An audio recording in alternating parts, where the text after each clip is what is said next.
The Samsung Galaxy TabPro 8.4 is Samsung's latest in its new lineup of Pro tablets, but how does this stack up to Asus's new Nexus 7? Let's find out.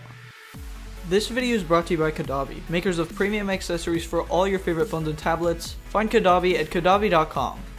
Hey everyone, this is Chad from GadgetGuruHD.com, and in this video we'll be comparing the new Samsung Galaxy TabPro 8.4 and the Nexus 7 2013.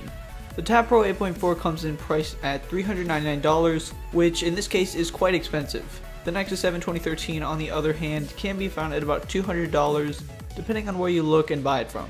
Color options are pretty standard with both of these tablets as they're both offered in black and white color variants. Physically, we do notice some pretty big differences right off the bat, with the first being the looks. The 8.4 is made of the same pleathery plastic leather hybrid material found on the Note 3, and if you haven't ever felt it, it essentially feels like a cheap leather that's also soft to the touch. That being said, the stitching definitely does look solid and you shouldn't have any issues with durability.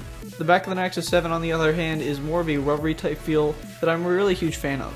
Like the TabPro's back, the Nexus 7's is also quite grippy, but in my opinion the Nexus 7's back just holds better in the hand. As far as button construction and location, both tablets seem to be pretty solid, and here I'll give you a rundown of the ports and controls. On the bottom of each of these devices you'll find the micro USB port and the speakers. The speakers aren't anything to boast about, but neither are terrible, and moving over to the right we'll find our power button and also the volume rockers. One thing you all probably noticed is the metallic silver band going around the TabPro, and in my opinion it definitely adds to the premium feel of the device. Up towards the top you'll find the headphone jack, and flipping over to the left we'll find an IR blaster on the TabPro for controlling your TV. Like most tablets today, we do get rear-facing cameras on the back, which is pretty standard, and they do underperform in low light, which is pretty much expected. Moving over to the front of the device, we can find our front-facing cameras, which again aren't great, but do get the job done for Skype or video calls.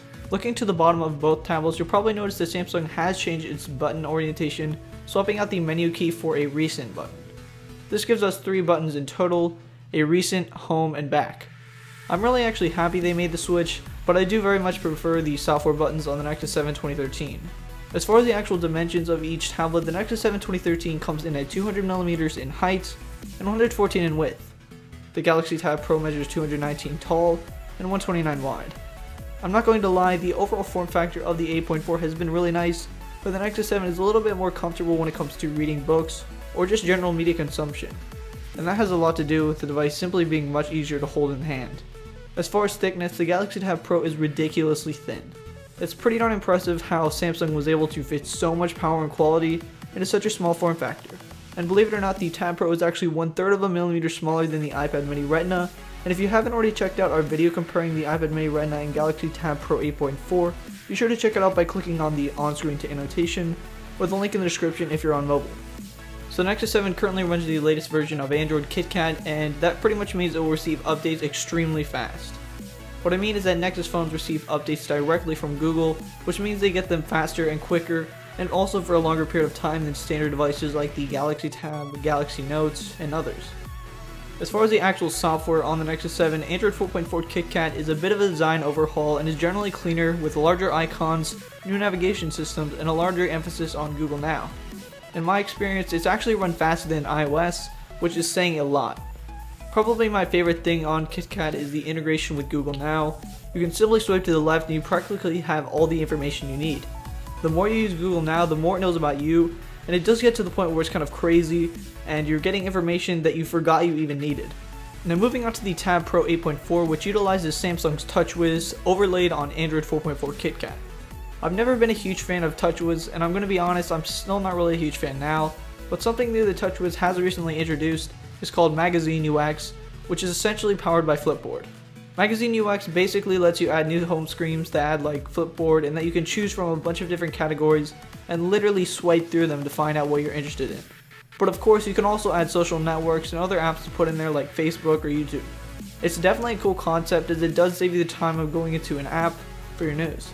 Instead, you can simply catch up on the latest in sports, business, or technology with just one swipe to the left or right. And the main feature that I actually use and really enjoy in Touchwiz is multi-window. It really is unfortunate that it isn't a default on every single tablet and smartphone. Multi-window allows you to use 2 apps at the same time. For example, you could be watching a YouTube video and taking notes at the same time. It's super convenient and without a doubt my favorite feature on the TabPro 8.4. While I'm usually not a huge fan of Touchwiz, this has been a slight step up, and I am excited to see where Samsung goes and takes this. Probably the thing I was most impressed with on the 8.4 was the display. I was thinking this is going to be another oversaturated, low resolution, crappy display, but man was I wrong. Of all the tablets I've used from the G Pad to the iPad Air, the Mini Retina, Nexus 10, and now Lumia 2520, none of them beats out the TabPro 8.4. The reason the screen is so stellar is due to the 2560 by 1600 resolution, and that gives this 8.4 inch tab a pixel density of 359. And to put that number into perspective, the Nexus 7 2013 has a 1920 by 1200 resolution display with a pixel density of 323.